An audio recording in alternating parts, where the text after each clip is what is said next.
اعوذ باللہ من الشیطان الرجیم بسم اللہ الرحمن الرحیم لقد نصرکم اللہ فی مواطن کثیرۃ ویوم حنین اذ اعجبتکم کثرتکم فلم تغن عنکم شیئا وضاقت علیکم الارض بما رحبت ثم ولیتم مدبرین۔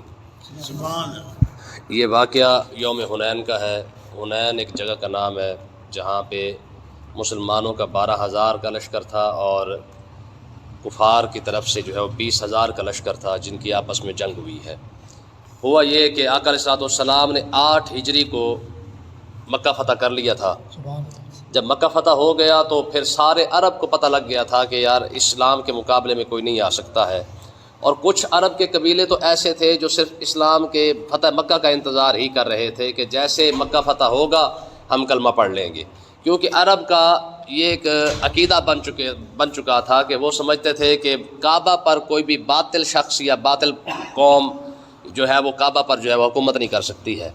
تو یہ ان کا ایک عقیدہ بن چکا تھا۔ جب آقا علیہ الصلوۃ والسلام نے مکہ فتح کر لیا، فتح کرنے کے بعد کیونکہ 10,000 کا لشکر آقا علیہ الصلوۃ والسلام کے ساتھ تھا، 2,000 پھر جنہوں نے نئے لوگ تھے انہوں نے بھی کلمہ پڑھ لیا، تو کلمہ پڑھنے کے بعد یہ 12,000 کا لشکر تیار ہو گیا۔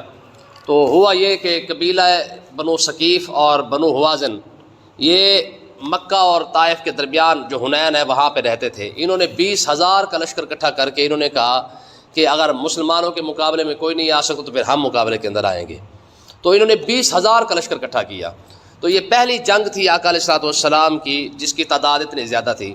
تو یاد رکھیں 10 سالہ جو حضور کا دور ہے نا، جو جنگی دور ہے، اس کے اندر بھی صرف اور صرف یاد رکھیں، یہ بہت بڑی بات ہے، 200 غالباً 59 لوگ شہید ہوئے مسلمانوں کے، اور کفار کی طرف سے ٹوٹل 900 بندے جو ہے وہ مارے گئے ہیں، ہلاک ہوئے ہیں۔ یہ ٹوٹل 10 سالہ جنگوں کا جو ہے وہ نچوڑ ہے، یعنی 10 سال کے اندر جتنی جنگیں لڑی گئی ہیں ان میں مسلمانوں کی طرف سے 260 یعنی ایک کم 60 259 بندے شہید ہوئے ہیں، اور کفار کی طرف سے ٹوٹل 900 بندے مارے گئے ہیں۔ ٹھیک ہے، اور یہ جو امن کی باتیں اور جو اسلام کے خلاف جو بکواس کرنے والے لوگ ہیں ان سے ذرا پوچھ کے دیکھیں نا کہ پہلی عالمی جنگ کے اندر کتنے بندے مارے گئے تھے اور دوسری عالمی جنگ کے اندر کتنے بندے مارے گئے تھے؟ 1.5 کروڑ لوگ پہلی عالمی جنگ کے اندر مارے گئے اور 2 کروڑ بندہ دوسری عالمی جنگ کے اندر مارا گیا ہے۔ 1772 سے لے کر اب تک امریکہ نے کتنے بندے مارے ہیں؟ 1 ارب 20 کروڑ لوگ صرف خالی امریکہ نے مارے ہیں، اور باتیں اسلام پر کرتے ہیں۔ 10 سال حضور علیہ الصلوۃ والسلام نے جنگیں کی ہیں، 48 سے زیادہ جنگیں ہیں، اور علماء نے اس کو 54 تک بھی لکھا ہے کہ 54 جنگیں لگی ہیں۔ ٹھیک ہے، یا صحابہ کرام جو ہے وہ مہمات پر جاتے رہے ہیں، سرایا وغیرہ جاتے رہے ہیں، جنگیں ہوئی ہیں، کچھ نہیں ہوئی ہیں۔ ٹوٹل 10 سال کے اندر یا جتنی بھی جنگیں ہوئی ہیں مسلمان 259 شہید ہوئے ہیں اور کافر 900، ٹوٹل اتنے لوگ شہید ہوئے ہیں، یا اپنا کفار کی طرف سے مارے گئے ہیں اور مسلمانوں کی طرف سے شہید ہوئے ہیں جتنی بھی جنگیں لگی ہیں۔ اب آپ اندازہ کریں کہاں 200 اور 900 کتنے بن گئے؟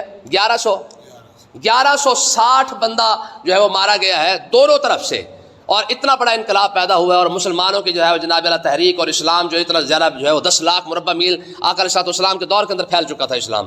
10 لاکھ مربع میل تک حضور کے دور کے اندر پھیل چکا تھا، اور صرف 1160 بندہ مارا گیا ہے۔ اور یہ جو امن کے ٹھیکیدار ہیں انہوں نے کتنے بندے مار دیے کروڑوں کے لحاظ سے؟ 1 ارب 20 کروڑ امریکہ بندہ مار چکا ہے 1772 سے لے کر اب تک، 1 ارب 20 کروڑ لوگ۔ ٹھیک ہے، اور اب وہ بھی ابھی بھی وہ امن کے دائی ہے۔ ٹھیک ہے، تو باقی بات یہ ہوئی کہ قبیلہ بنو ثقیف جو ہے بنو ہوازن اور بنو ثقیف جو ہے یہ دونوں جو ہے 20,000 بندہ لے کے آئے، مسلمانوں کی تعداد 12,000 تھی۔ جب یہ آئے نا تو کچھ مسلمانوں کے منہ سے یہ نکل گیا، انہوں نے کہا جی آج کیونکہ ہماری تعداد بہت زیادہ ہے، ہماری تعداد جب کم تھی تب ہم غالب آ جایا کرتے تھے، آج تو ویسے بھی ہم 12,000 ہیں، تو آج تو ہم کسی صورت بھی جناب اعلیٰ مطلب ہے کہ نہیں شکست کھائیں گے۔ تو اللہ تبارک و تعالیٰ کو یہ جملہ ان کا جو ہے وہ پسند نہیں آیا، کیونکہ ظاہر ہے تعداد پر جو ہے بھروسہ جو کیا جا رہا ہے، یعنی پہلے جو تمہیں جو جنگوں کے اندر جو فتح ملی ہے وہ تعداد کی وجہ سے نہیں ملی ہے، محض رب کے کرم سے ملی ہے۔ بدر کو دیکھیں، احد کو دیکھیں، خندق کو دیکھیں، جتنے بھی جنگیں ہوئی ہیں وہ تو رب نے اپنے کرم سے جو ہے تمہیں فتح عطا فرمائی ہے۔ تو مسلمانوں نے جب یہ جملہ کہا نا اس کی سزا بھی انہوں نے بھگتی ہے۔ ہوا کیا کہ جب یہ مقام حنین پر پہنچے، مسلمانوں کا لشکر پہنچا، تو انہوں نے قبیلہ بنو ثقیف اور بنو ہوازن نے دونوں طرف سے تیر انداز بٹھا دیے تھے ہزاروں کی تعداد میں، 20,000 کا لشکر تو ان کا آیا تھا، تو انہوں نے کیا کیا، دونوں طرف سے جب اچانک تیر چلانا شروع کیا اور تیروں کی جب بارش ہوئی تو جو 2009 نیا مسلمان ہوا تھا وہ پہلے پیچھے بھاگا، جب وہ پیچھے بھاگا تو ان کے پیچھے ویسے بھگدڑ مچ گئی. تو ہوا یہ کہ مسلمانوں کا سارا جو لشکر تھا نا وہ تتر بتر ہو گیا، سارا لشکر ہی آگے پیچھے ہو گیا. آقا علیہ الصلوۃ والسلام کے ساتھ صرف چند لوگ ہی پیچھے رہ گئے تھے جو حضور کے ساتھ تھے. یہ 12,000 کا 12,000 لشکر جو ہے وہ آگے پیچھے جب ہوا تو آقا علیہ الصلوۃ والسلام کے پاس جو چند لوگ تھے ان میں سے ایک حضرت ابو سفیان تھے، ایک حضرت عباس تھے، صدیق اکبر تھے، یہ چند لوگ موجود تھے. تو آقا علیہ الصلوۃ والسلام نے اپنے چچا حضرت عباس کو فرمایا کیونکہ ان کی آواز بلند تھی تو آقا علیہ السلام نے ارشاد فرمایا چچا ان کو آواز دو، اور سب سے پہلے انصار کو آواز دو. ٹھیک ہے نا جی، یا معاشر الانصار. اور جب یہ بات کی تو حضرت عباس رضی اللہ تعالیٰ عنہ نے جو زور سے جب آواز مارنے یا معاشر الانصار، اتنی بات کی، فرمایا انصار کہاں جا رہے ہو، اللہ کے رسول تو یہاں ہیں. اتنی بات کی تو پھر سارے صحابہ کرام پھر واپس لوٹے. ٹھیک ہے، تو اب یہ کیا ہوا، یہ صرف اتنے لفظ کہنے کی جو ہے وہ یہ سزا دی گئی کہ تم نے یہ کیوں کہا ہے کہ 12,000 ہمارے پاس لشکر آئے تو ہم فتح ہمیں مل جانی ہے. تو آگے اسی منظر کو اللہ تبارک و تعالیٰ نے قرآن پاک کے اندر بیان فرمایا ہے. ہوا کیا، اللہ تعالیٰ نے ارشاد فرمایا لقد نصرکم اللہ فی مواطن کثیرہ، فرمایا ہم نے بہت ساری جگہوں پر تمہاری مدد فرمائی ہے. تمہیں کہنا چاہیے تھا کہ یار رب ہماری مدد کرے گا، تم یہ کہہ رہے ہو کہ جناب اللہ ہماری آج تو ہمارے لوگ ہی بہت زیادہ ہے. ہمارے بزرگوں نے لکھا کہ یوسف علیہ الصلوۃ والسلام نا ان نے 9 سال قید گزاری ہے جیل کے اندر، لیکن ہوا کیا 6 سال تک یہ گزار چکے تھے. 6 سال کے بعد جب وہ 2 لوگ جو رہا ہوئے نا، جن کے بارے میں آپ نے ارشاد فرمایا تھا کہ ایک سولی چڑھ جائے گا اور دوسرا دوبارہ بحال ہو جائے گا شراب پلانے پر اپنے بادشاہ پر، تو اس کو آپ نے فرمایا جب تو اپنے منصب پر بحال ہو جائے نا شراب پلانے پر، بادشاہ کو کہنا کہ ایک بے قصور قیدی جیل کے اندر پڑا ہوا ہے، یہ پیغام پہنچا دینا.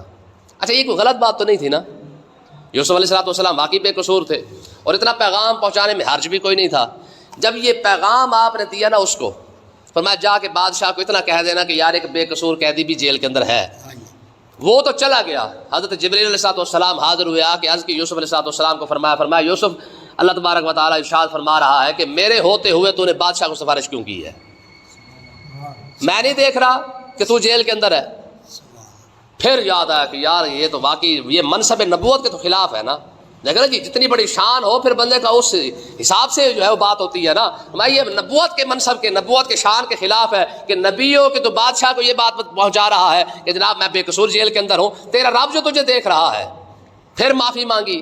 اللہ تبارک و تعالیٰ نے ارشاد فرمایا نا اب بات صرف معافی پر نہیں ہونی، اب سزا ملنی ہے. وہ سزا بھی کتنی تھی، جو 6 سال بعد ختم ہونی تھی وہ بات جو ہے وہ 6 سال سے بڑھ کر 9 سال یا 12 سال تک پہنچ گئی. سزا تو نہیں ہوتی ہے، یاد رکھیں نبی کے ظاہر ہے نبی کی جتنی تکلیفیں بڑھتی ہیں نبی کا درجہ پھر زیادہ بلند ہو جاتا ہے. ٹھیک ہے نا، لیکن پکڑ اتنی بات پر بھی ہو جاتی ہے.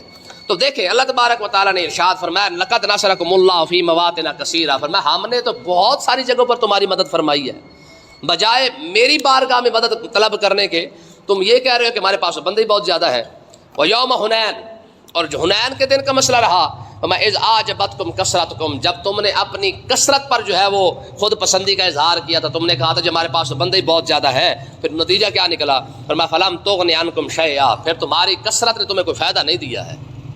تمہارے پاس جو بہت ساری فوج تھی پھر تمہیں اس کا کوئی فائدہ، جب تیر اگلے نے برسائے، تیروں کی برسات ہوئی تو پھر کیا ہوا، ہزاروں کی تعداد میں جو مسلمان تھے سارے کے سارے بھاگ کھڑے ہوئے.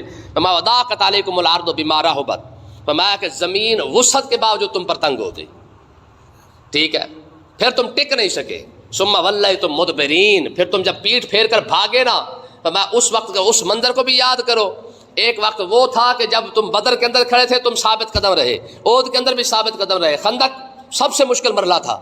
ٹھیک ہے جی، منافقین کا خطرہ بکھرا تھا، الگ تھا، قبیلہ بنو قریظہ یہودیوں کا خطرہ الگ تھا، کفار مکہ اوپر سے حملہ کر چکے تھے. یہ سب کچھ ہونے کے باوجود خندق کے اندر بھی تو تم ثابت قدم رہے نا. تم نے یہ لفظ کیوں منہ سے نکالے ہیں؟ جب اتنے لفظ منہ سے نکالے تو پھر تمہارے قدم وہاں پہ ٹک نہیں سکے ہیں. پھر کیا ہوا، میں اللہ تبارک و تعالیٰ نے جب مسلمانوں کو یہ تھوڑا سا دکھا دیا نا منظر کہ تمہارا جو ٹکنا ہے نا، یہ ثابت قدم رہنا ہے، یہ تمہاری وجہ سے نہیں ہے، یہ محض رب کے کرم کی وجہ سے ہے. پھر جب حضرت عباس نے آواز دی، فرمایا یا معاشر الانصار، جب انصار واپس لوٹ کے آئے، پھر مہاجرین لوٹ کے آئے، پھر سارے مسلمان واپس اکٹھے ہوئے، پھر یک بار کی جب حملہ کیا تو اللہ تبارک و تعالیٰ نے ارشاد فرمایا ثم انزل اللہ سکینتہ علی رسولہ، پھر اللہ تعالیٰ نے اپنے رسول پر سکون کی نعمت نازل فرمائی ہے. ٹھیک ہے، پہلے یہ ہوا، ٹھیک ہے، پھر اللہ تعالیٰ نے کیا فرمایا، ہم نے سکینہ نازل فرمایا، ٹھیک ہے، ہم نے سکینہ نازل فرمایا ہے۔ سکینہ کا مطلب سکون کی دولت، یعنی اطمینان، ثابت قدم جم جانا، رک جانا، وہاں پہ کھڑے ہو جانا۔ فرمایا پھر ہم نے پہلے، سب سے پہلے سکون کی جو دولت ہے ہم نے اپنے محبوب کو عطا فرمائی ہے۔ حالانکہ حضور تو وہیں پہ کھڑے ہوئے تھے، حضور آگے نہیں بڑھے، پیچھے نہیں ہٹے ہیں، حضور وہاں پہ کھڑے رہے ہیں۔ اور صحابہ کرام کہتے ہیں کہ آقا علیہ الصلوۃ والسلام جب وہاں پہ یہ مسئلہ چل رہا تھا نا، کہ جب سارے بھاگے جا رہے تھے، تو اس وقت یہ حالت تھی کہ صحابہ کرام کہتے آقا علیہ الصلوۃ والسلام جو ہے وہ اس وقت بھی وہاں پہ کھڑے رہے، اور کھڑے ہونے کی حالت میں حضور ارشاد فرما رہے تھے، فرماتے انا النبی لا کذب انا ابن عبد المطلب، فرمایا میں اللہ کا نبی ہوں، اس میں جھوٹ کوئی نہیں ہے، اور یہ بھی سچ ہے کہ میں اپنے دادا حضرت عبد المطلب کا پوتا بھی ہوں۔ سبحان اللہ، میں نبی ہوں یہ بھی سچ ہے، اور میں عبد المطلب کا پوتا ہوں یہ بھی سچ ہے۔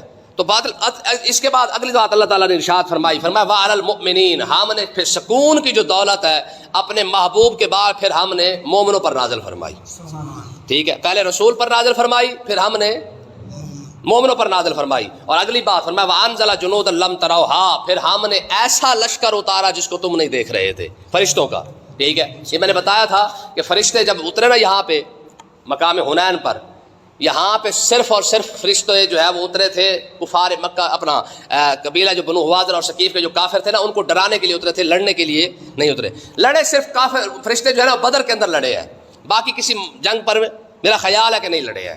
تو اللہ تبارک و تعالیٰ نے ارشاد فرمایا، ایک تو ہم نے پھر فرشتوں کو نازل فرمایا، اور فرشتے نے کون سا لباس تھا؟ ہمارے بزرگ فرماتے ہیں کہ اس وقت فرشتے جب اترے نا تو سفید لباس اور سفید امامہ پہنا ہوا تھا، اور کافروں نے جب دیکھا کہ اب جو ہے وہ جناب اپنا فرشتے نازل ہو رہے ہیں، وَعَذَّبَ الَّذِينَ كَفَرُوا، ایک بار جناب اللہ پیچھے بھاگے، تو اللہ تبارک و تعالیٰ نے ارشاد فرمایا وَعَذَّبَ الَّذِينَ كَفَرُوا، پھر ہم نے کافروں کو عذاب دیا ہے تمہارے ہاتھوں سے، ٹھیک ہے، وَذَلِكَ جَزَاءُ الْكَافِرِينَ، کیونکہ کافروں کی جزا یہی ہے۔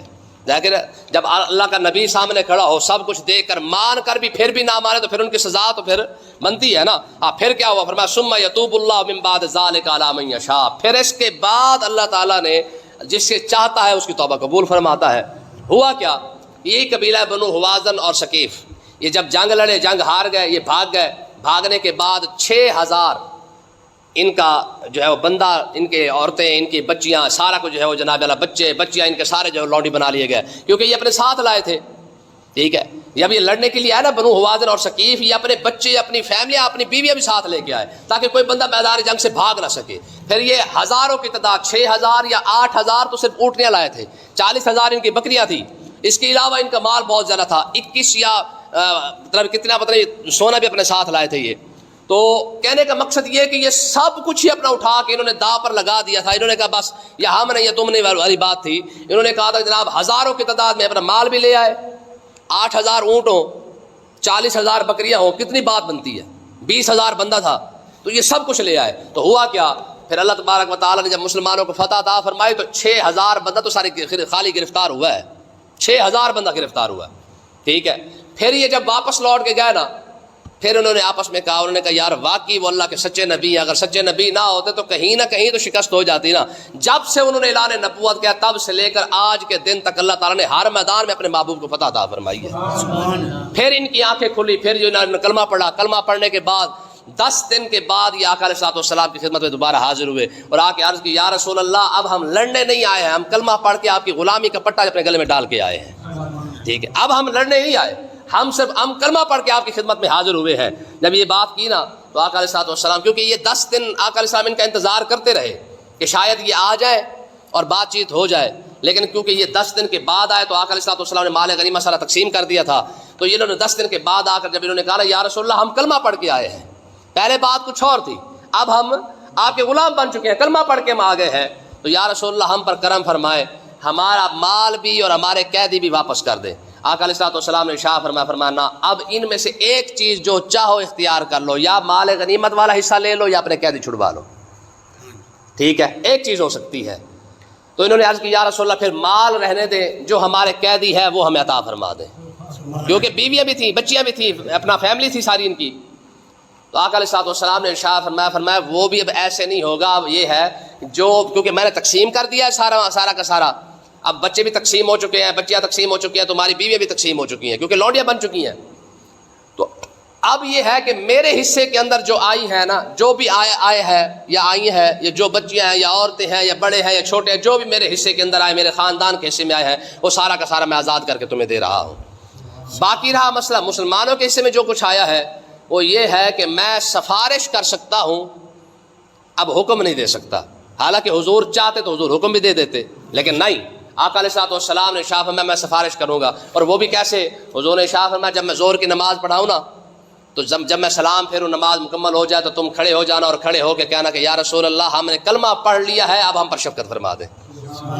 ٹھیک ہے نا، ہم نے کلمہ پڑھ لیا ہے، اب ہم پر کرم فرمائے۔ تو اب ہوا کیا، آقا علیہ الصلوۃ والسلام نے ظہر کی نماز پڑھائی، ظہر کی نماز پڑھانے کے بعد ایک شخص کھڑا ہو گیا، انہوں نے عرض، بلکہ سارا جو سردار تھے سارے کھڑے ہو گئے، انہوں نے عرض کی یا رسول اللہ ہم نے کلمہ پڑھ کے آپ کی خدمت میں حاضر ہو گئے ہیں، ہم پر کرم فرمائے، ہمارے قیدی واپس کر دیں۔ آقا علیہ الصلوۃ والسلام نے ارشاد فرمایا، پھر حضور کھڑے ہوئے اور حضور نے خطبہ دے کے ارشاد فرمایا کہ اے مسلمانوں، اب یہ تمہارے بھائی ہیں، توبہ کر کے کلمہ پڑھ کے آ گئے ہیں، میں مشورہ یہ دے رہا ہوں کہ میں نے بھی اپنے قیدین کو واپس کر دیے ہیں، میرا مشورہ یہ ہے کہ تم بھی اپنے قیدین کو واپس کر دو۔ دیکھیں یار، جنگ کے موقع پر بھی یہ تربیت ہو رہی ہے، حالانکہ آقا علیہ الصلوۃ والسلام حکم فرما دے تو یاد رکھیں حضور کا حکم نہ ماننے والا کون ہے نہیں؟ ما کان للمؤمن ولا مؤمنۃ اذا قضى الله ورسوله امرا ان يكون لهم الخيار، یہ تو رب کا فیصلہ ہے کہ جو اللہ اور اللہ کے رسول کا حکم نہ مانے، چاہے وہ جو مرضی ہو، جتنی مرضی اس کی قربانی ہو، اس کا ایمان قبول نہیں ہے، اس کا ایمان اسی وقت ضائع ہو جاتا ہے۔ ٹھیک ہے نا، حضور حکم فرما دیتے نا ساری اپنا فوج کو کہ میں حکم دے رہا ہوں کہ سارے کے سارے فوجی قیدی واپس کر دو، تو کیا ہو جاتا، ہر کوئی کر دیتا، لیکن نہیں، آقا علیہ الصلوۃ والسلام نے اس موقع پر ارشاد فرمایا میرا مشورہ یہ ہے کہ تم انہیں واپس کر دو۔ کیوں؟ آقا علیہ الصلوۃ والسلام نے یہ اس وقت بھی اپنی امت کی یہ تربیت کی ہے کہ جب کسی چیز کا اختیار کسی کے پاس آ جائے تو پھر اس پر حکم نہیں چلایا جا سکتا، مشورہ دیا جا سکتا ہے۔ ٹھیک ہے نا، چیز آپ کی ہے اور حکم کوئی اور دے رہا ہوتا ہے، چیلنج کر لا، انج کر لا، ٹھیک ہے، فرمایا اس طرح نہیں ہو سکتا ہے، فرمایا کہ جب کسی کی چیز ہے تو اس کا مالک بھی وہی ہے، اب اختیار بھی اسی کے اندر ہے۔ ایک شخص کھڑا ہوا، عرض کی یا رسول اللہ میں بنی سعد سے ہوں اور میرا خاندان بھی آپ ہی کے پاس ہے، اور بنی سعد کون ہے؟ پھر عرض کی یا رسول اللہ ہمارے خاندان کی ایک عورت کا آپ نے دودھ پیا ہے، حضرت حلیمہ کا، ٹھیک ہے نا، حضرت حلیمہ قبیلہ بنو سعد سے سی نا، ٹھیک ہے۔ جب یہ حضرت عبد المطلب کے پاس آئی نا تو آقا علیہ الصلوۃ والسلام کے لینے کے لیے جب یہ آئی تھی تو حضور علیہ الصلوۃ والسلام کے دادا کھڑے ہوئے تھے، اور کھڑے کھڑے آپ نے پوچھا، فرمایا بی بی تو کون ہے، کہاں سے آئی ہے؟ کہا جی میرا نام حلیمہ ہے، ٹھیک ہے نا، اور فرمایا کون سے خاندان سے ہے؟ کہا جی قبیلہ بنو سعد سے ہوں میں۔ تو انہوں نے کہا بخ بخ، یہ بخ بخ کا مطلب ہوتا ہے شابش شابش یا واہ واہ، یہ الفاظ ہے، ٹھیک ہے۔ فرمایا حلم و سعد، ٹھیک ہے نا جی، آپ نے یہ الفاظ ارشاد فرمائے، ٹھیک ہے، آپ نے ارشاد فرمایا ایک حلم ہے اوپر سے سعد بھی ہے، یعنی ایک حلیمہ اور اوپر سے سعد، یہ دونوں بھی خوشبختی کی علامت ہے۔ تو آپ نے ارشاد فرمایا پھر تو ہی اس قابل ہے جو میرے پوتے کو لے کے جا سکتی ہے، ٹھیک ہے نا۔ ایک حلم اکٹھا ہو گیا، دوسرا سعادت کٹھی ہو گئی ہے۔ تو حضرت عبد المطلب نے حضرت حلیمہ کو فرمایا تھا۔ تو آقا علیہ الصلوۃ والسلام کو قبیلہ بنو سعد کے ایک شخص نے کہا، انہوں نے کہا یا رسول اللہ جو اس وقت کہتی ہے نا آپ کے پاس، ان میں سے کچھ آپ کی پھوپھیاں ہیں، کچھ آپ کی خالائیں ہیں، کیونکہ آپ نے دودھ جو پیا ہے اس قبیلے کا، یہ سارے آپ کے ہی رضائی جو ہے رشتہ دار ہیں، ٹھیک ہے۔ حضرت قبیلہ بنو سعد کے سارے رشتہ دار آپ ہی کے پاس آئے ہوئے ہیں۔ آقا علیہ الصلوۃ والسلام نے ارشاد فرمایا جتنے میرے پاس ہیں سارے آزاد ہیں، ٹھیک ہے۔ پھر وہ سب نے صحابہ کرام نے عرض کی یا رسول اللہ ہم بھی آزاد کرتے ہیں۔ حضور نے ارشاد فرمایا نہ ایسے نہیں، بلکہ اپنے اپنے قبیلے کے سردار کو میرے پاس بھیجو، وہ آ کر کہے کہ یا رسول اللہ ہم نے اپنے قبیلے کے حصے کے اندر جتنے قیدی آتے تھے سب آزاد کر دیے ہیں۔ 6000 بندہ آقا علیہ الصلوۃ والسلام کے خالی رائے پر، مشورے پر، حضور علیہ الصلوۃ والسلام کی اتنی بات کرنے پر 6000 بندے کو آزاد کر دیا گیا۔ تاریخ اٹھا کے دیکھ لے، ایسا موقع کبھی نہیں ملے گا آپ کو۔ یہ اسلام کی خوبصورتی ہے، تاریخ اٹھا کے دیکھیں کہ ایک کسی کے کہنے پر 6000 بندہ جو ہے وہ آزاد کر دیا گیا ہو، اور اسی وقت صحابہ کرام نے عرض کی یا رسول اللہ آپ نے جو بھی حکم نہیں دیا، صرف مشورہ دیا ہے۔ یار حضور کے مشورے پر 6000 بندہ آزاد ہو سکتا ہے، تو اگر حضور حکم فرما دے تو پھر صحابہ کرام کیا کچھ کرتے تھے۔ تو اللہ تعالیٰ نے ارشاد فرمایا کہ یہ رب کی مہربانی ہے کہ وہ قبیلہ بنو حوازن اور ثقیف جو 20000 بندہ فوج لے کر لڑنے کے لیے آئے تھے، اللہ تعالیٰ نے انہی کو توبہ کی توفیق عطا فرما دی۔ پھر جتنے بھی پیچھے بچے تھے پھر ان کی وجہ سے سب نے پھر کلمہ پڑھا، تو اللہ تعالیٰ نے ارشاد فرمایا ثم یتوب اللہ من بعد ذلک علی من یشاء، اس کے بعد یہ اللہ ہی ہے جس کی چاہتا توبہ قبول فرما لیتا ہے۔ واللہ غفور الرحیم، اللہ تعالیٰ بخشنے والا ہے، رحم فرمانے والا ہے۔ اللہ پاک سمجھنے کی توفیق عطا فرمائے۔